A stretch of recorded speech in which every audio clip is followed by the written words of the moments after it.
I'm also going to keep this lecture short and sweet because there isn't so much necessarily a lesson as there is a consideration to make. So, over the course of this week, we've talked about denotation and connotation as kind of the foundational observational tools that we use on the daily to kind of discern our reality and make sense of it, to make meaning. And that, of course, is something that we want to carry with us through all analysis that we do throughout our entire lives, not just in this class. Hopefully we're developing that skill through the exercises that we're doing, at least kind of laying the foundation for good, thorough, thoughtful analysis that is done by just discerning the difference between the denotative and the connotative qualities of any phenomenon, whether it be an image, an advertisement, a work of art, a song, an essay, a conversation that we have with people, or even a person themselves. Then on Wednesday, we went over some just very practical strategies for developing introductions, and I hope that was helpful. It's just a great way to have kind of like a checklist to begin an essay. And I know that many of us, I know me included, I struggle with beginning. It's always the thing where I'm staring at that blank white page and I feel somehow a stress to begin with something that will knock the reader out of the park, right? Something that is immediately impressive. And that is a terrible attitude to have going into writing. Because a lot of times we just have to write the idea down and then go back in the editing process and really finesse it to make it something that we feel characterizes our desire. That's something we'll talk about more later. I asked you to read Annie Lamott's Shitty Rough Drafts, mainly for that reason, to let go of that initial stress and to just try to get the idea down on paper, because you will work it and you will fashion it into something that you're more proud of. Today, I asked you to read one of my own very short essays called Leaving a Mark, and it's actually from a collection that I published this past fall called The First Church of What's Happening. The reason why I provided it in class is, one, so that I put my money where my mouth is in some ways, to make sure you know that, well, he is an essay writer, and maybe he has some license to give us this advice. But more importantly, it's to inspire you all to be thinking about analysis in a way that is personal. And I really want to drive this idea home.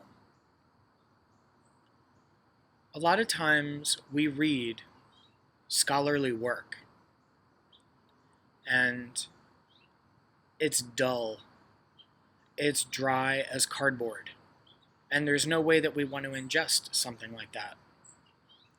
You may have even had that experience with academic essay or scholarly essay. Maybe it has even affected your interest in reading. That isn't entirely at the fault of the reader. A lot of times writers are so mired in the analytical that they kind of put on this voice. They put on this voice that is not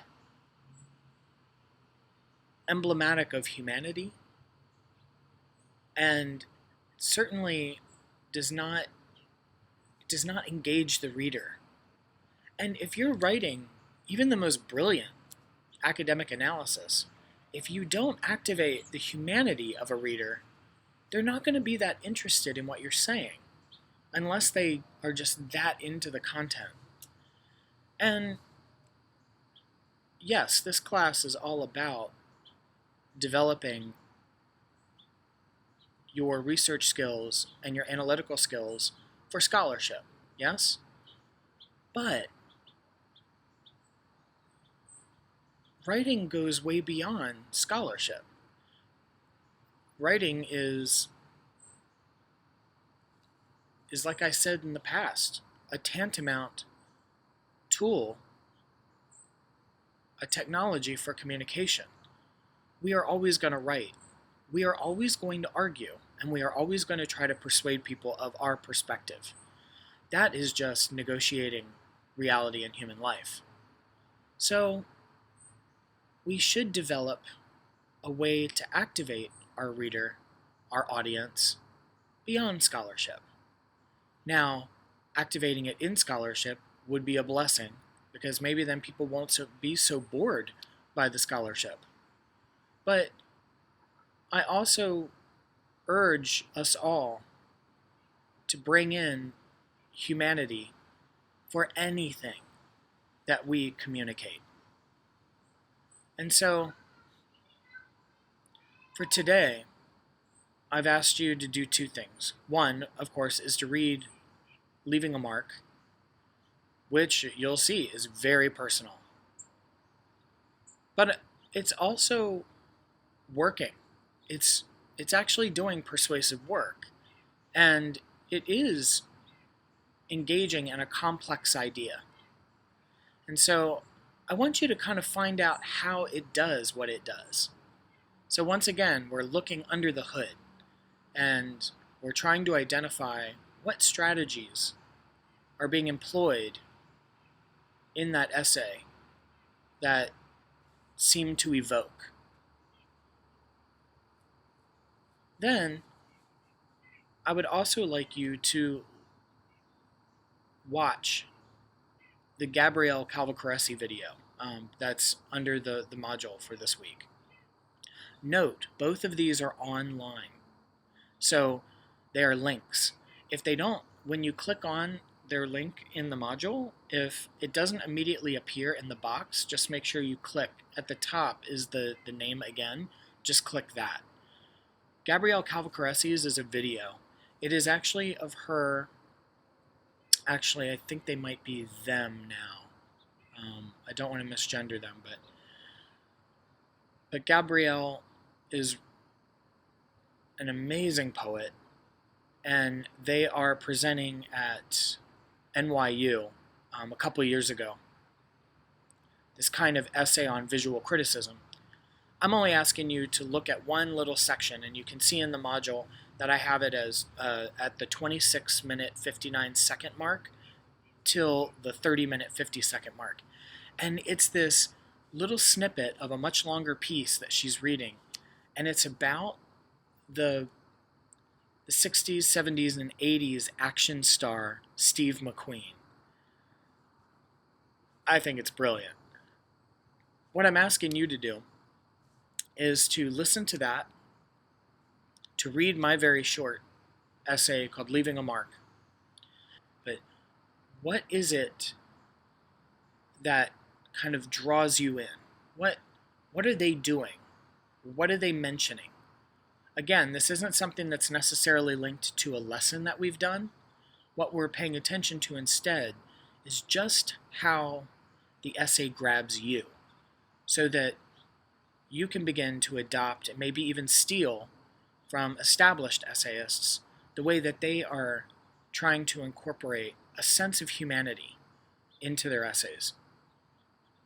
So this one's a little more loose.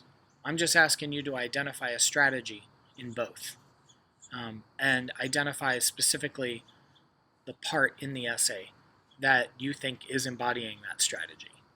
So kind of simple, but I think it's good for us to pay attention to all of the things that an essay is doing, because the more that we identify how an essay is functioning and how it is persuading, or how it is moving us, or how it is activating our imagination, well, the more that we know to engender that into us and maybe even manifest it in our own voice. Something along those lines. So this one's a little bit more esoteric, but hopefully that makes sense. Have a great time, you all, and I'll see you on the flip side.